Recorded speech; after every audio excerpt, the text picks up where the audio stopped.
Espacio Luzarra es un espacio dedicado al arte, a la cultura, que está sostenido por voluntarios. Yo soy un voluntario del Espacio Luzarra, me llamo Paco, por cierto, por si alguien quiere dirigirse a mí por mi nombre, sin más. Y bueno, este espacio es un espacio privado, completamente, digo porque a veces se preguntan estas cosas, completamente desligado de instituciones públicas, religiosas, políticas, etc. Completamente privado. Lo mantenemos los voluntarios, los socios, con nuestras cuotas, y también pues compartimos, como es el espacio, pues tenemos varias salas, pues compartimos con algunos profesionales durante la semana para poder mantenerlo. No dependemos de ninguna subvención ni de nada, es decir, los cambios políticos a nosotros no nos afectan, cosa muy aconsejable para cualquier entidad que quiera mantenerse en el campo de la cultura. Lo decimos aquí arte y cultura, tenemos muchas maneras de decirlo, pero hoy os lo voy a decir de otra manera. Arte para nosotros es el arte de vivir, el arte supremo, es el arte de vivir, y eso incluye todos los demás. Y cultura, pues cultura como educación, como cultivo del ser humano.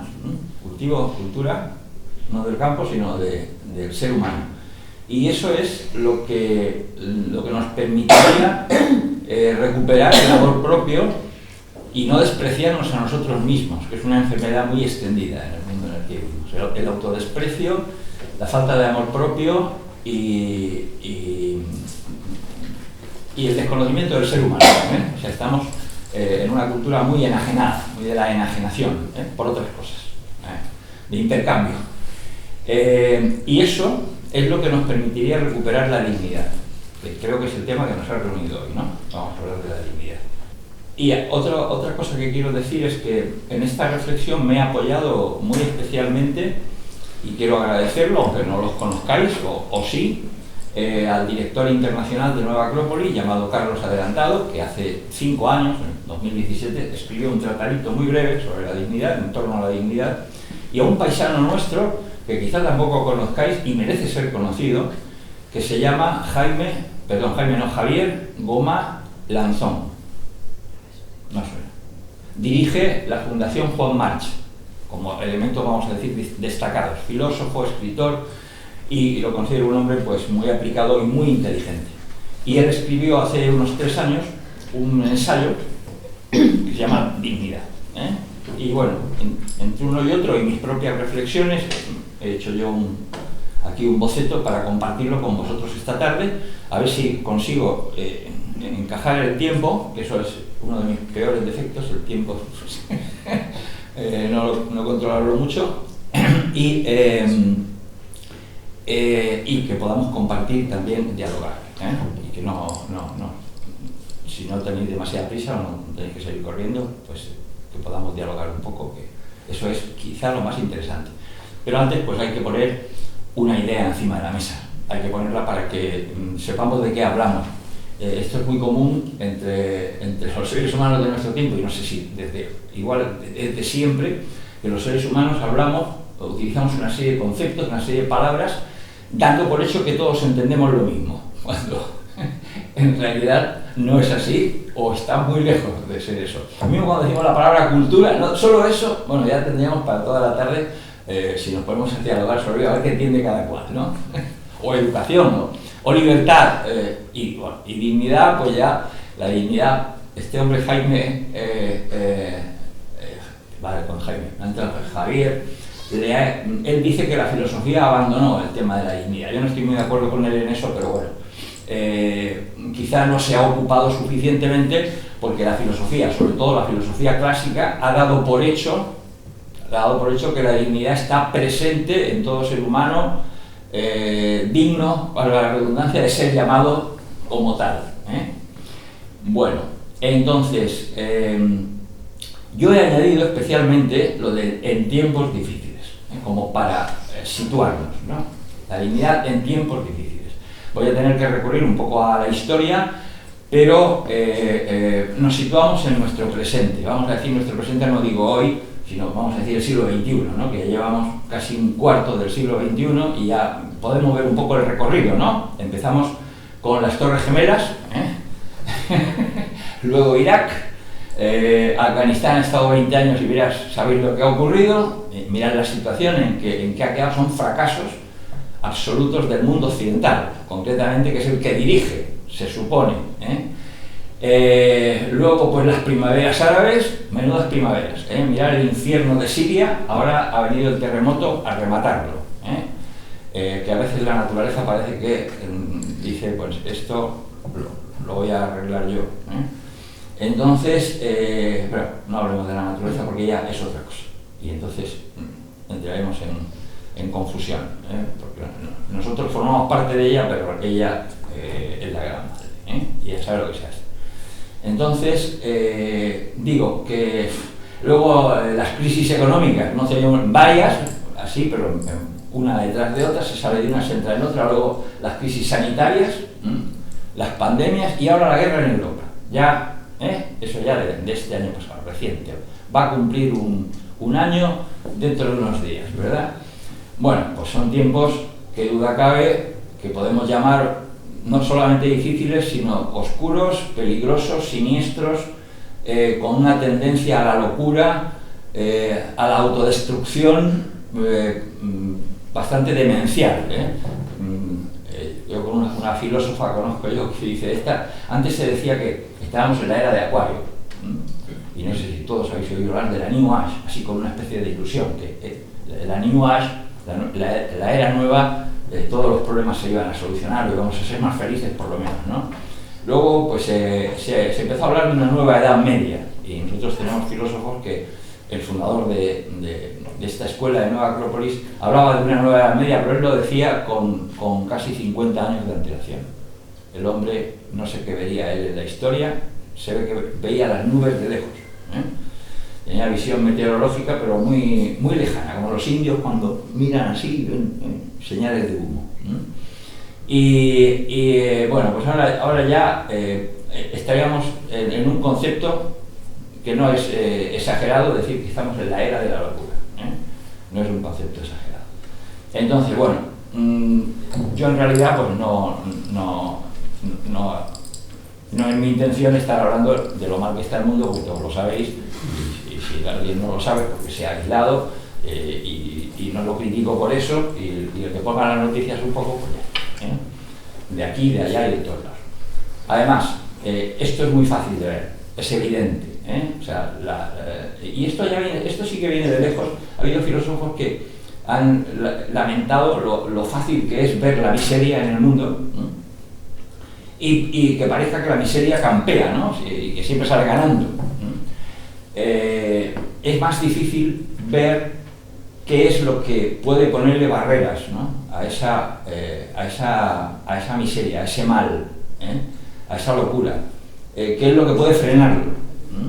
¿Qué es lo que está oculto en la naturaleza humana y que aflora más raramente, pero es una realidad? Bueno, a esa realidad es a lo que yo estoy llamando dignidad esta tarde. Entonces voy a tener que hacer un poco de historia, recurrir un poco a la filosofía. ¿Para qué? Pues para investigar un poco el término, para que sepáis de qué estamos hablando de una manera más precisa, más exacta, y luego hacer una valoración sobre nuestra relación con la dignidad, y el papel que ella tiene en nuestras vidas. Bien, dignidad es un término que viene del latino, viene del latín dignitas, los romanos lo utilizaban bastante, de ahí hemos heredado nosotros el término dignatario, los dignatarios. Los romanos se referían a los merecimientos, a lo que un ser humano merece y le corresponde y se le concede, esos méritos a los cuales es digno, ¿no? como merecimiento. Pero eso es algo un poco periférico, un poco exterior. Nosotros vamos a ir un poco más allá, porque no estamos hablando de algo que recibimos. Yo voy a intentar mostraros que la dignidad no viene de afuera, no es algo que recibimos, es algo intrínseco, peculiar de la naturaleza humana. Y para ello hay que irse un poco más allá de la dignitas, y hay un término también latín que es dignus, que ese ya se menciona menos. Y dignus se refiere a excelencia, a valioso. Lo que es excelente y lo que es valioso, lo que tiene valor. Bueno, y entonces ahí vamos a indagar un poco si ese valor ¿dónde está? ¿En qué reside?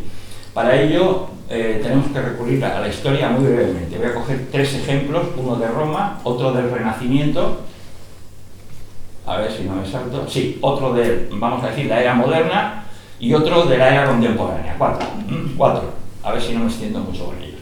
El primer ejemplo que voy a utilizar, que voy a mencionar, está en Cicerón. Cicerón, orador, filósofo, historiador, hombre eminente en Roma, republicano, defendió la República Romana y le costó la vida, eso. O sea que es uno de los que sacrificó por su idea su vida. Podría haberse plegado a los nuevos tiempos, pero él consideró que no. Y Cicerón tiene un tratado que se llama de los deberes. Curioso el nombre, deberes. Y en el tratado de los deberes, en la primera parte, él habla de las virtudes en general, de las virtudes del ser humano, de las cuales se derivan esas responsabilidades y deberes. Y entonces él se refiere a la dignidad o decorum, en latín hacían decoro, eso ya no se utiliza, esa palabra no se utiliza, el decoro, pero como símil de la dignidad, y él decía que consiste en someter el impulso que tenemos hacia el placer a la razón, más o menos textualmente. Si queréis investigarlo, yo digo las fuentes y vosotros lo podéis investigar. Someter a la razón, es decir, que la razón en el ser humano debe dominar esos impulsos, vamos a decir, más instintivos, que nos emparejan pues, con los animales. Los latinos de aquel entonces les decían los brutos. A mí eso me chirría un poquito, porque cuando digo animales, no me refiero a los domésticos. ¿Por qué? Porque, bueno, las bestias sí, eso, los animales salvajes en general, si se los investiga un poco, están completamente dominados por sus impulsos. Tienen que recibir una educación. O sea, se sabe, por ejemplo, que un león educado ama a su dueño, pero un león, no los leones en general. Pero nosotros tenemos los animales domésticos que sí son capaces de dominar sus impulsos, no por la razón, pero sí por el amor a su dueño. Y eso se puede ver, no todo, pero hay animalitos que se comportan excelentemente por amor, obedecen a sus dueños y dominan sus impulsos, sus instintos. Entonces, bueno, por eso hago una distinción. Y esa distinción la hago a propósito, porque ¿qué es lo que interviene en el animal doméstico? La educación. Es un animal que se puede educar. El animal salvaje también, pero cuesta un poco más, es más peligroso. A algunos les ha ido mal. Les ha salido mal el experimento.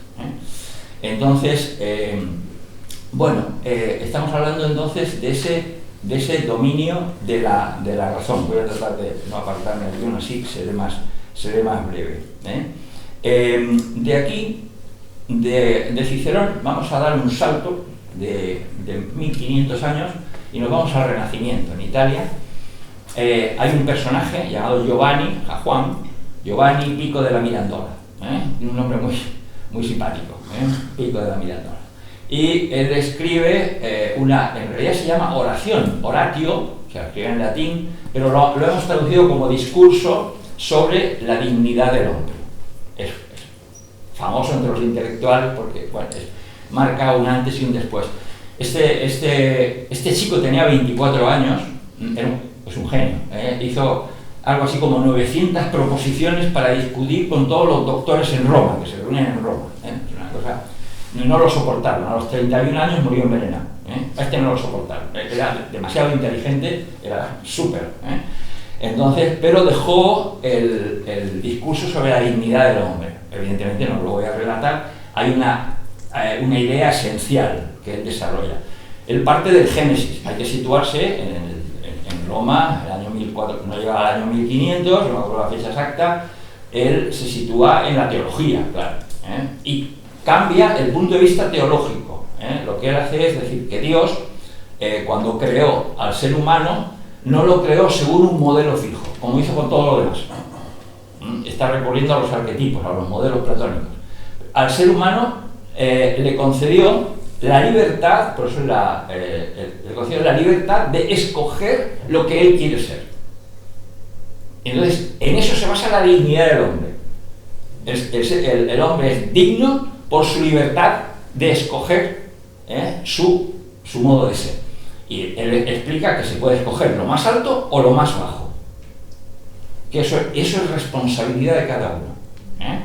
Pero en eso consiste la dignidad. Con lo cual, él está haciendo, sale del concepto de dignidad romano, era más aristocrático, como entre los griegos. Entre los griegos la palabra arete, de donde viene aristos, es esa excelencia, lo mejor del ser humano, y los que lo ejercen son los mejores.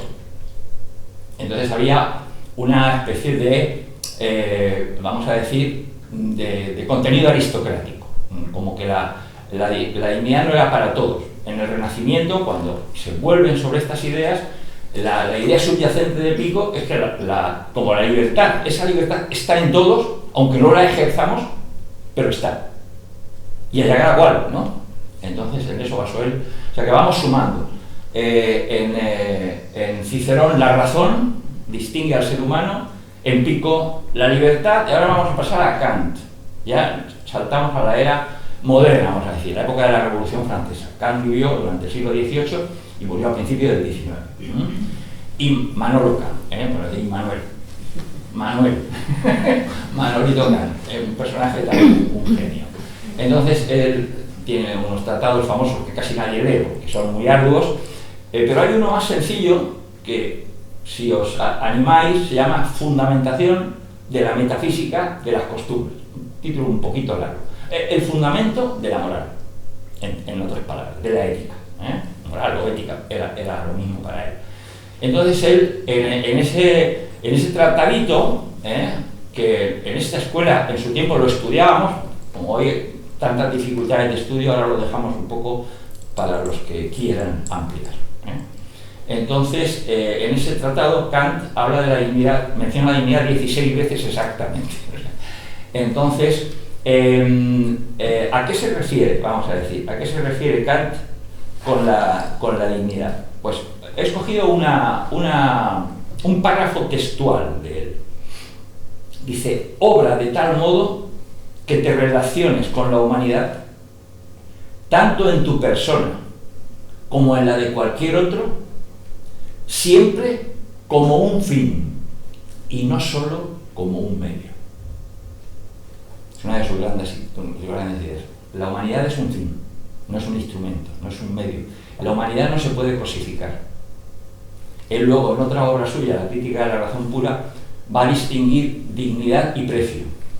Creo que es la primera vez en el mundo occidental que eso se hace de una manera tan clara y tan profunda, porque él ya conoce a la burguesía, ya sabe el modelo de hombre que está tomando el poder en el mundo, porque se ha producido la Revolución Francesa, él la ha seguido de cerca y él la apoyaba. O sea, él no estaba, vamos a decir, con los eclesiásticos ni con la aristocracia decadente, en fin, toda aquella gente que eran restos de la Edad Media, que ya eran un impedimento para la historia. Quien toma el poder es la burguesía, vamos a decir. Aunque siempre tenemos la imagen de la revolución como el pueblo, no es la burguesía la que dirige todo eso. Entonces, es el hombre económico. Entonces él distingue dignidad de precio. Y lo que viene a decir es que lo que tiene dignidad no tiene precio. O sea, no se compra ni se vende. Lo que tiene precio, sí. O sea, lo que tiene precio es negociable y se puede sustituir por otra cosa. Vamos a decir, es cosificable. Esto quizá nos pueda traer a nosotros problemas de entendimiento, pero en realidad se remite a algo que es muy antiguo en el mundo filosófico. Cuesta bastante entender por qué Sócrates y Platón, vamos a decir, señalan a los sofistas, que cuando investigamos a los sofistas, probablemente, vamos a decir, con mucho conocimiento, no sabios, pero con mucho conocimiento. Pero ellos negociaban ese conocimiento. Y los filósofos decían que eso era prostituir el conocimiento. Entonces, parece un poco exagerado, porque uno dice, bueno, de algo hay que vivir. Bien, sí, claro, o sea, hay que vivir de algo, pero la filosofía es amor. Amor a la sabiduría. Y con el amor no se negocia. Eso es lo que querían decir. Lo que pasa es que no quedó tan claro. Yo voy a contar una anécdota moderna, que no sé si os va a ilustrar. Se trata de un señor que conoce a una señorita, él, un hombre muy adinerado, y ella, una señorita de muy buen ver, no sé si modelo o algo así. Y entonces en un momento determinado le dice: oiga, ¿usted haría el amor conmigo por 1 millón de euros? Y ella se queda así pensando y dice: pues creo que sí, ¿no? Porque por 1 millón de euros. Y entonces él le dice: bueno, ¿y por 10 euros? Dice: oiga, ¿quién se ha creído usted que soy? Dice: eso ya está claro. Lo que estamos ajustando es el precio. Vale. Digo, no sé si esto ilustra lo que quiere decir Kant con dignidad y precio, porque no es tan simple, pero o puede parecer un poco tajante, pero es real.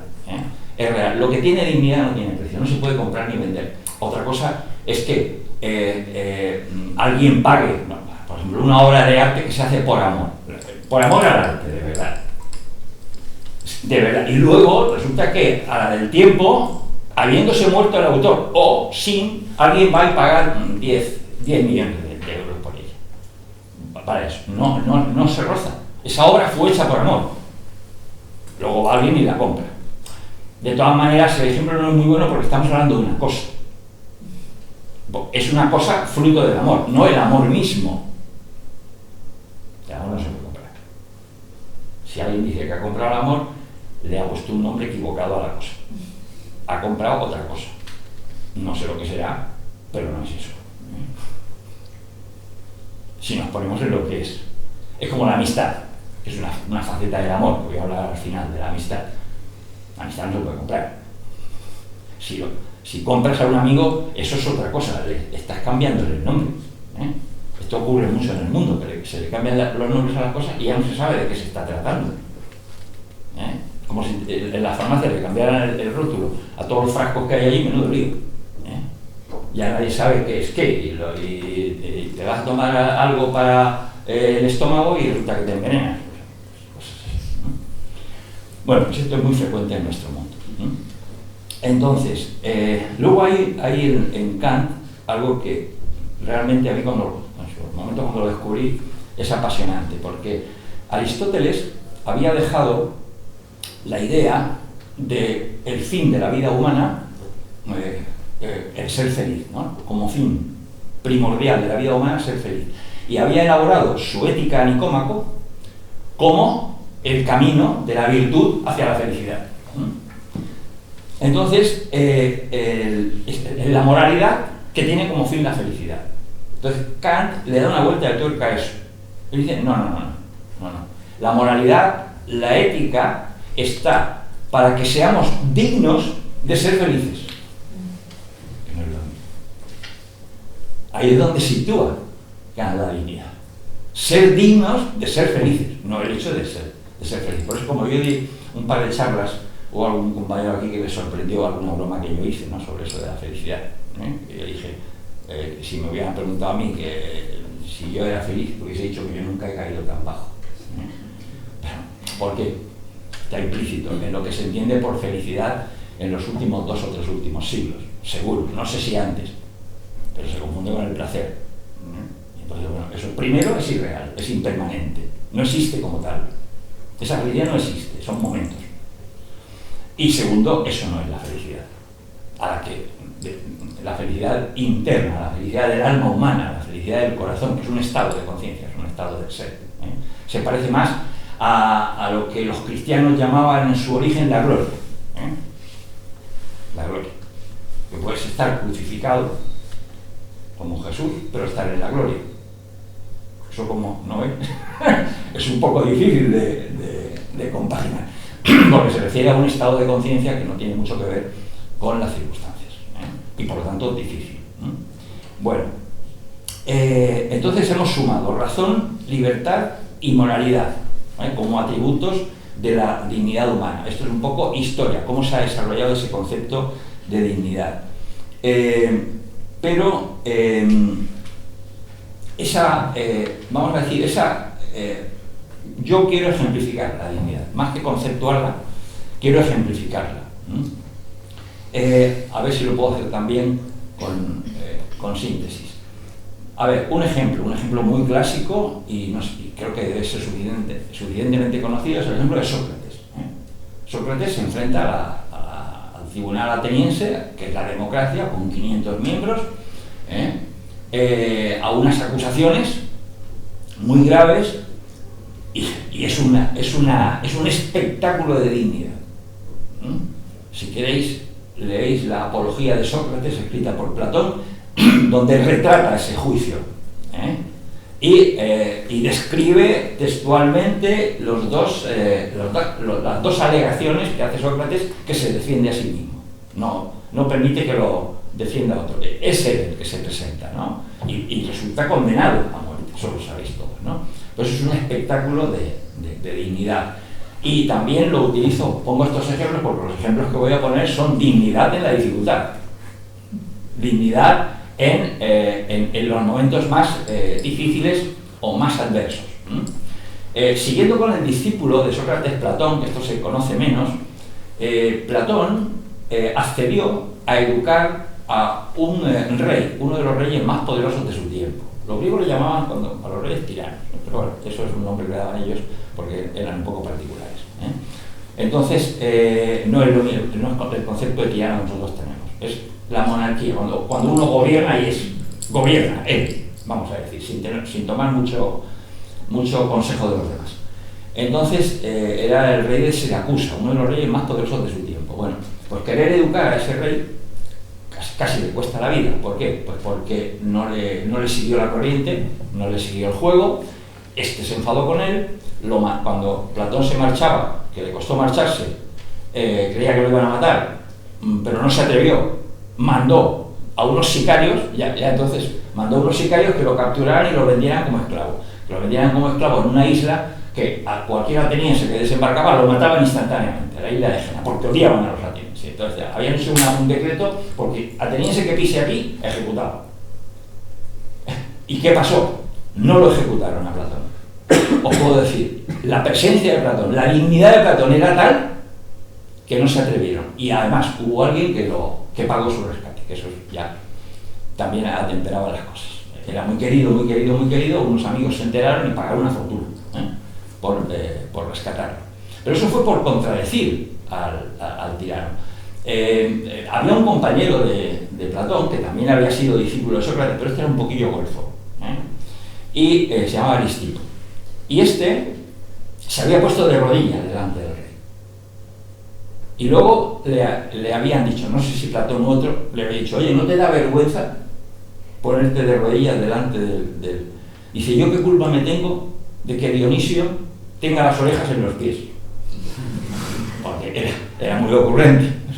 O sea, Aristipo era muy golfenas, muy ocurrente, muy ingenioso. Yo qué culpa me tengo de que tenga las orejas en los pies. Claro, los otros Platón no ha cedido.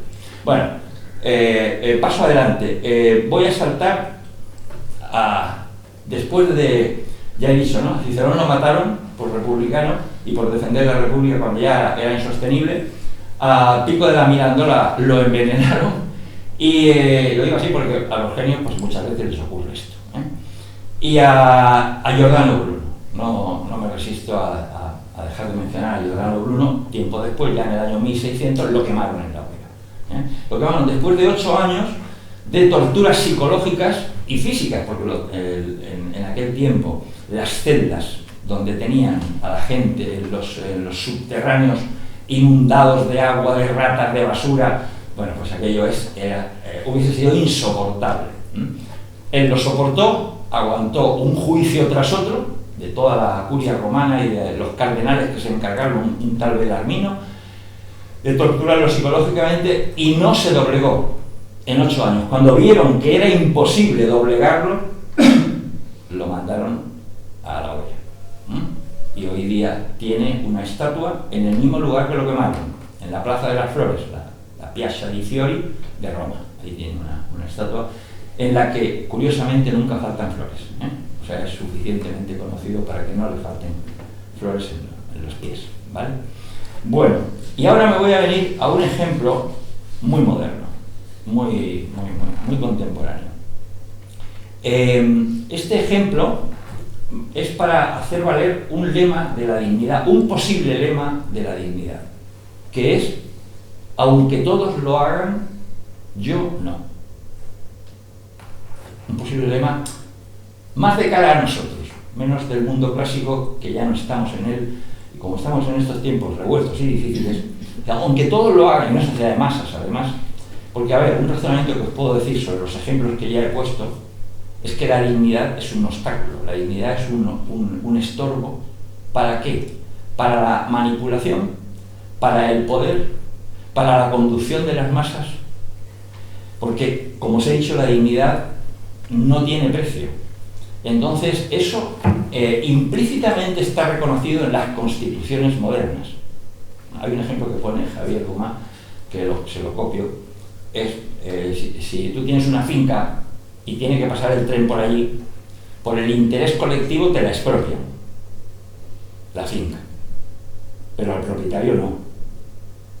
Una finca es expropiable, una persona no. Eso está reflejado en la Declaración Universal de los Derechos Humanos, es decir, un reconocimiento de la dignidad implícita a todo ser humano. ¿Sí? Entonces, la dignidad, para quien la ejerce, es un obstáculo para el poder, para la conducción de las masas, es un mal ejemplo para los demás, es la rebeldía ante cosas que se consideran que hay que plegarse, que hay que someterse. Entonces, el lema que os propongo es, aunque todos lo hagan, yo no. Y os voy a poner un ejemplo histórico, muy reciente. Se llama Joachim Fest, alemán. Vamos a decir que este hombre ha escrito un libro sobre su padre. El padre era director de un colegio cuando llegaron el nacionalsocialismo al poder en Alemania. Él era director de un colegio. Y entonces, estos cuando llegaron al poder, pues fueron chequeando a todo el mundo y lo llamaron a declarar, a ver cómo veía él a la nueva autoridad. Y les dijo que mal, que él era partidario de la República de Weimar, que era el gobierno anterior, etcétera, etcétera. Bueno, pues inmediatamente fue destituido. Luego fue acosado. Con la primera que tuvo problemas fue con su esposa, porque su esposa se escandalizó, pues perdía el trabajo, tenían no sé cuántos hijos, tenían unos cuantos hijos. Entonces, perdía el trabajo.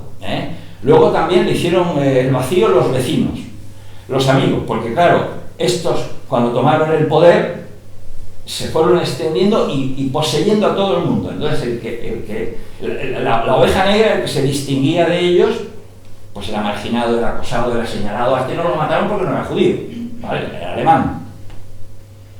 Y este hombre se la vio tan mal, volvió a discutir con su esposa, vio que se le rompía la familia, que él reunió a sus hijos mayores, que uno de ellos es el que ha escrito el libro sobre su padre, y lo ha hecho con una intención que ahora os digo. Reunió a sus hijos mayores y les dio un lema en latín, que era muy culto, era católico además.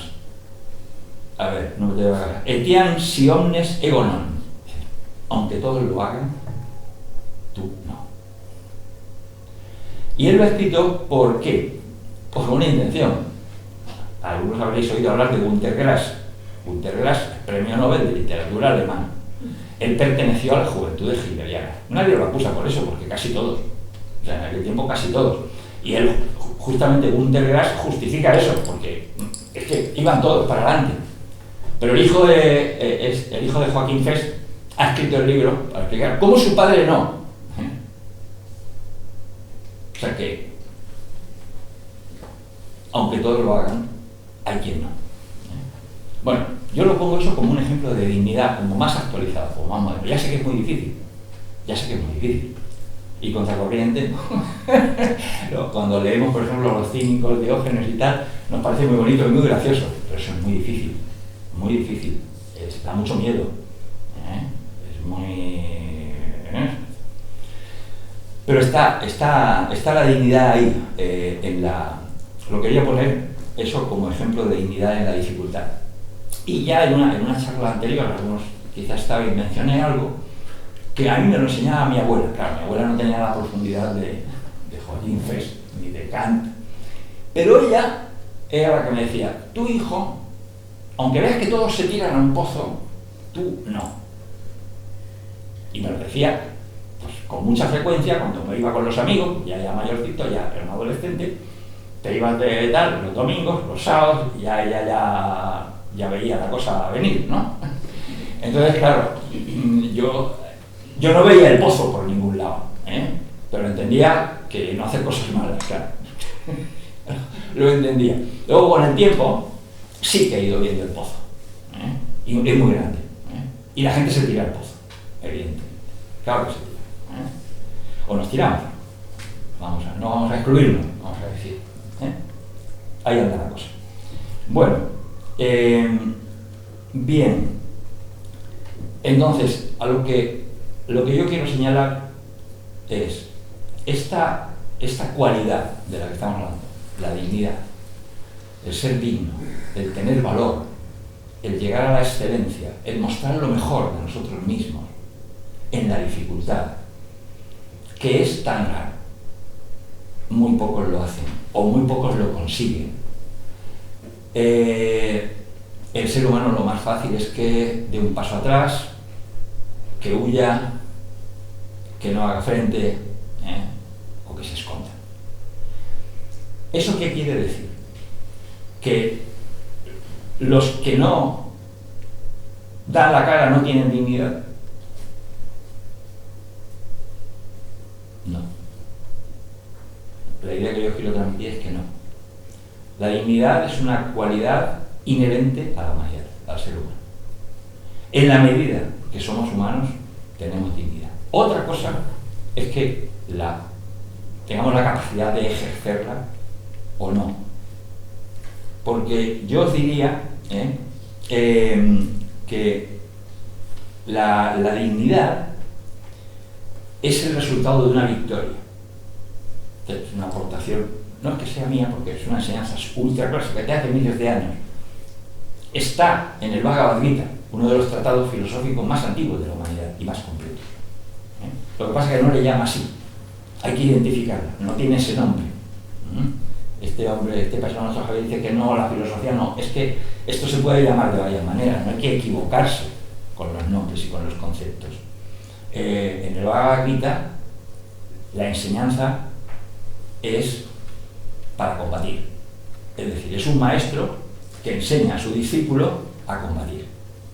Ese combate es un combate esencialmente interior, eventualmente exterior, como los ejemplos que he puesto, de Sócrates, de Platón, de Giordano, porque son almas grandes que son acorraladas, que son acosadas, y ya lo decía Napoleón, dice, no hay espectáculo más maravilloso que ver a un alma grande luchando contra la adversidad. Ese es el espectáculo de todos los espectáculos. Entonces, ellos son capaces de demostrarlo, porque ellos vencen. Son guerreros victoriosos. Vencen.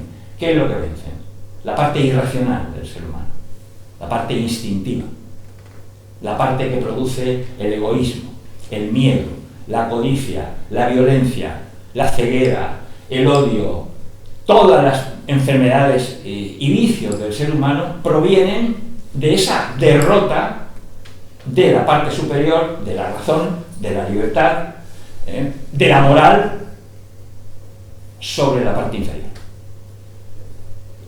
Entonces lo que ocurre, que es lo más normal, es que el ser humano vive derrotado.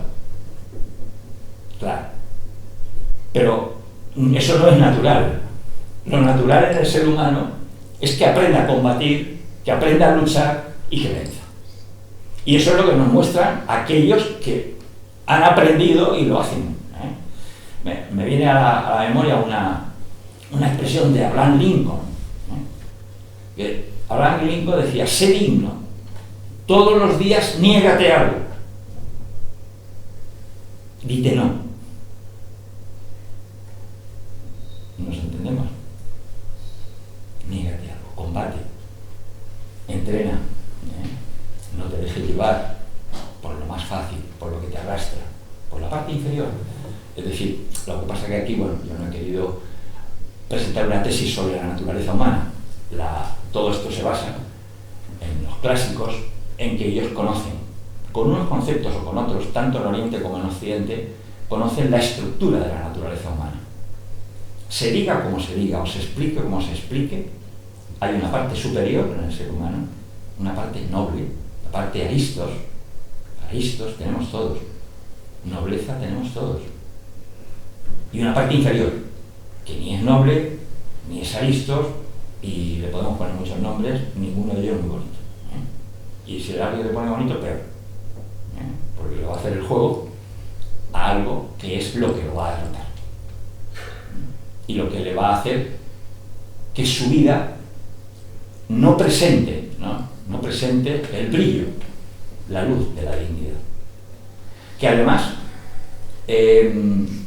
es el arma, en realidad la única, por no iba a decir la más poderosa, pero la única para vencer aquello que el ser humano moderno, que somos nosotros, considera lo más indigno, que es la muerte.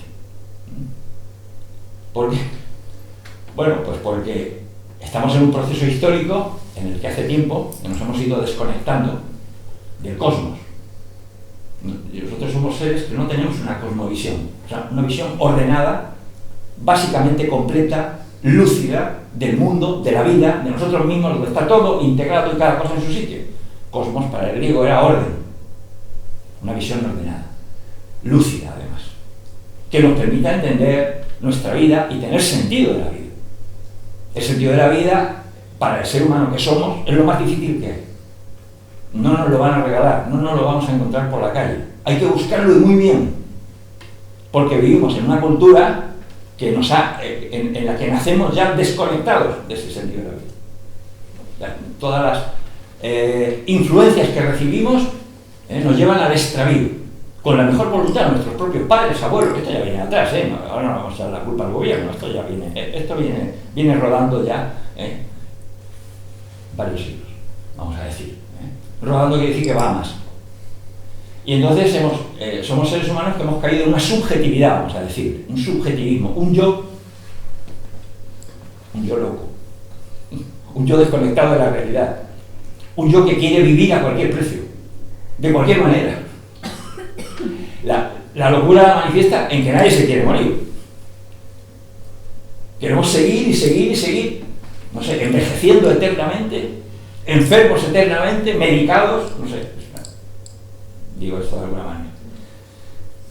Si lográsemos la dignidad, si lográsemos vivir dignamente, no tendríamos ningún problema en morir cuando toca, hombre. Siempre les digo, oye, que estoy bien, déjalo para un poco después, ¿no? O sea, yo todavía no me quiero morir, ya llegará el momento, espero. Espero de mí mismo que llegue un año y diga, me voy, ya está. Espero no defraudarme, claro. Tengo esa autoimagen, vamos a verlo, es un reto, toco madera. Pero la dignidad, el vivir dignamente, el conseguir la dignidad, borra ese pánico, ese terror a la muerte.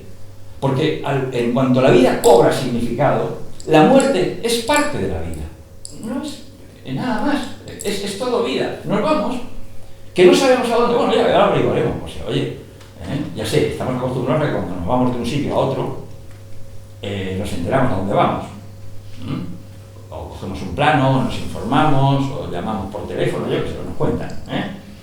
Bueno, pues oye, el que tenga necesidad de informarse a dónde vamos a ir, pues que busque información.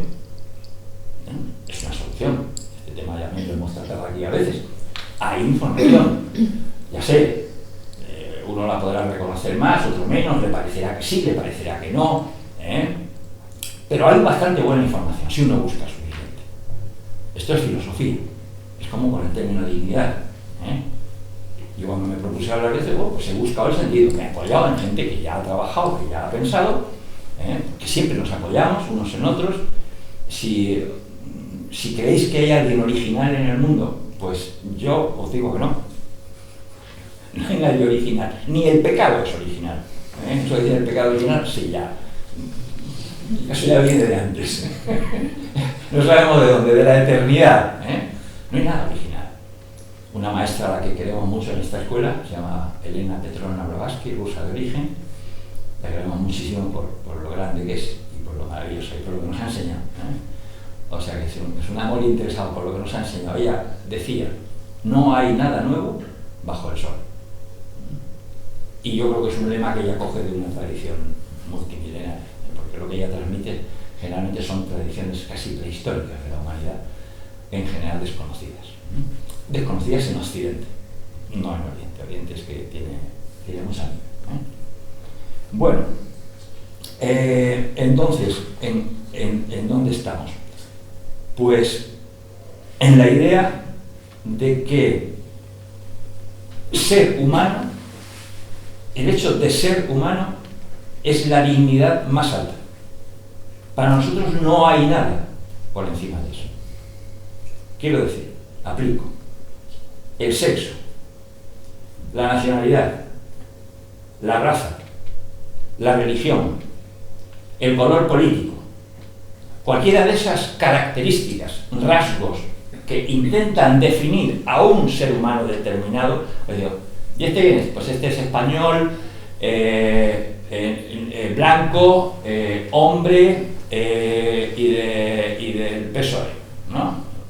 Así como dando una especie de currículum. Bueno, pues eso no es el ser humano. Esos son rasgos añadidos al ser humano, pero no el ser humano mismo. La dignidad de lo que estamos hablando es el rasgo distintivo del ser humano. Y no hay nada por encima de eso.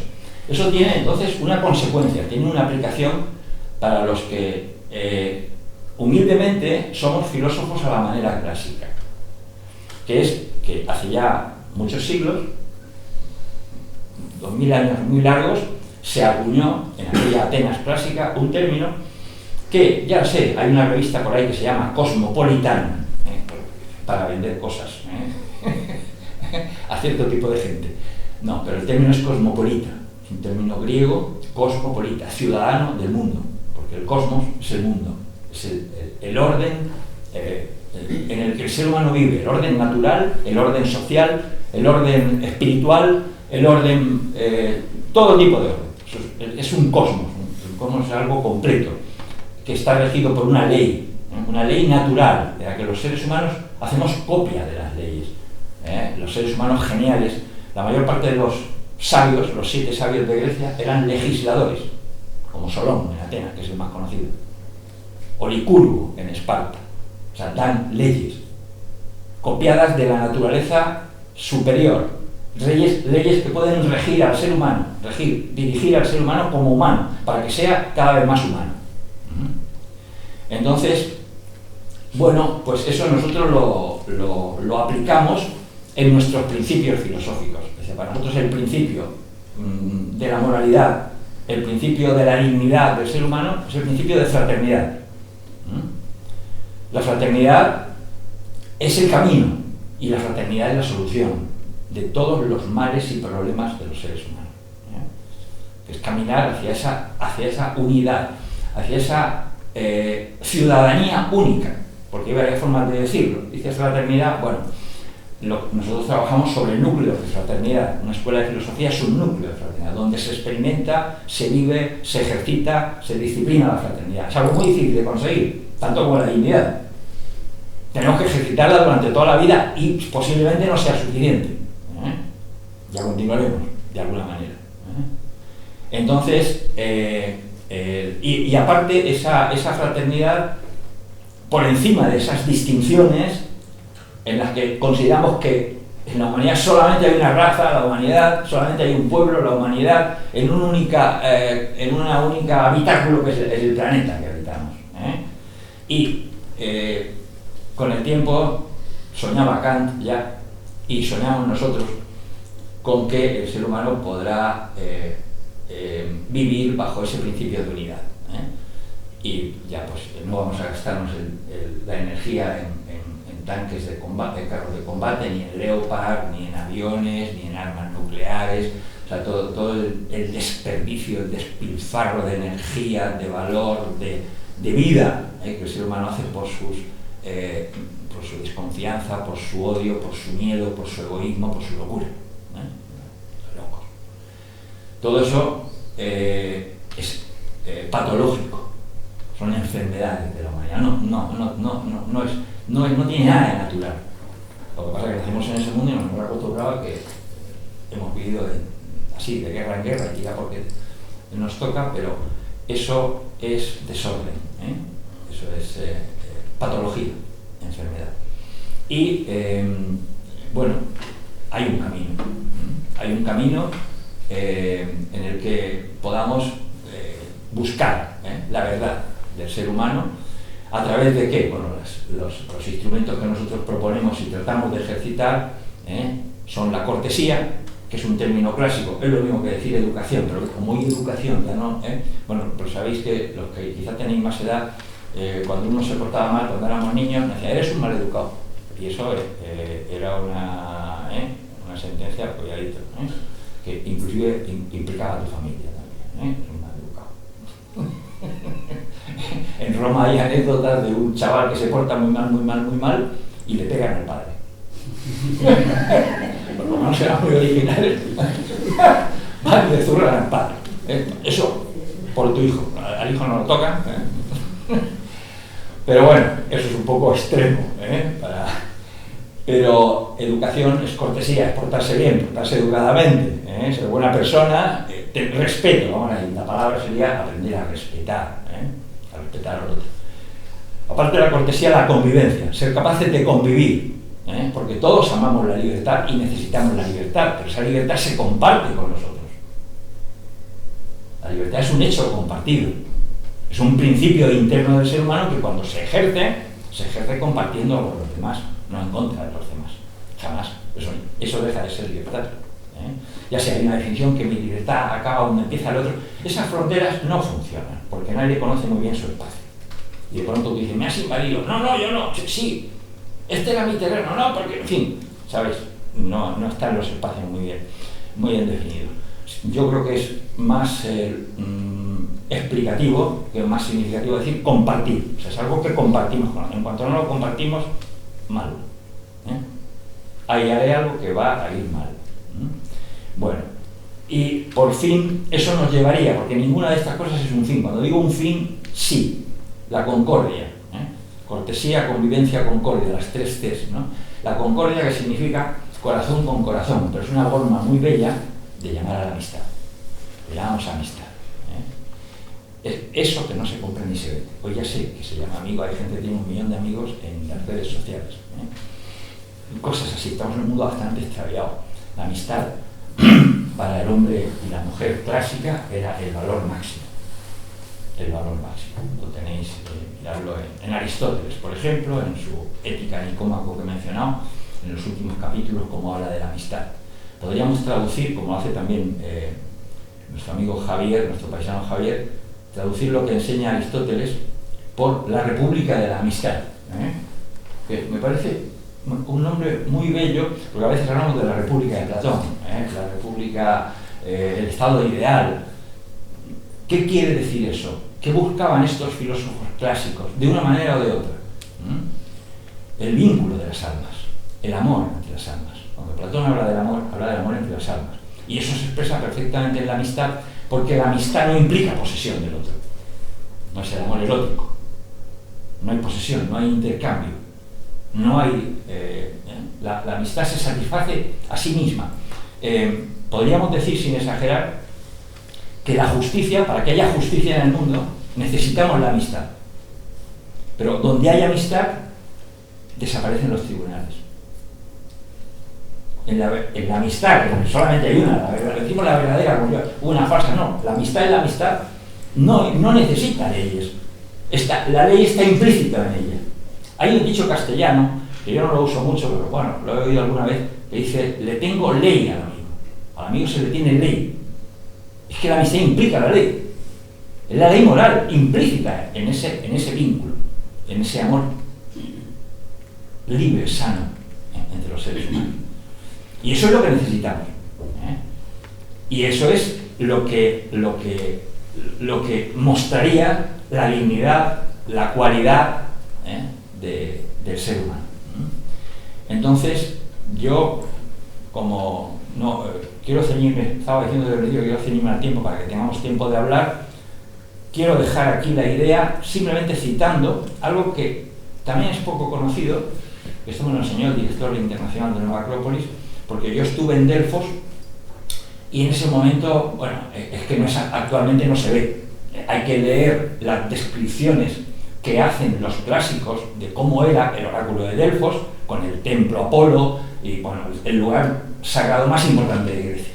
Y del que siempre decimos una cosa, que es que había un lema, decía, conócete a ti mismo, ¿no? Hombre, conócete a ti mismo, conocerás al universo y a los dioses, ¿no? O sea, ese lema. Pero también es verdad que de allí era el nada en demasía, que es el lema griego de la templanza. Nada en demasía, mira qué síntesis.